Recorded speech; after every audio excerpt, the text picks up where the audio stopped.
Samuel Ardi Kristanto, 44, mengaku memiliki surat-surat lengkap kepemilikan rumah Elina Widjajati, 80, di Jalan Kuukan, Kecamatan Sambikerep, Surabaya, Jawa Timur.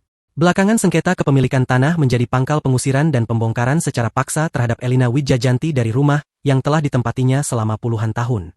Lewat unggahan Instagram Soleh_lawyer yang dikutip Tribun Sumsel, Minggu, 28 Desember 2025, Samuel mengeklaim surat hak atas tanah yang ditempati Elina, dibelinya dari seseorang bernama Elisa Irawati.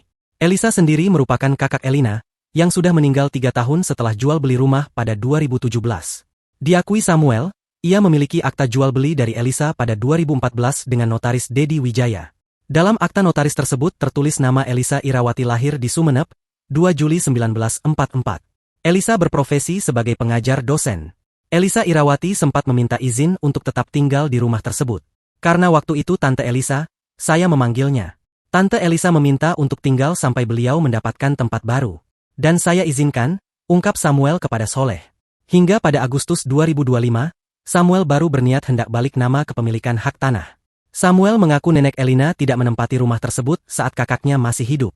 Meski belum diketahui secara pasti kapan Elina mulai menghuni rumah tersebut, Samuel mengaku jika Elina menolak pindah karena merasa memiliki hak waris atas rumah kakaknya, dengan dasar kepemilikan letter C.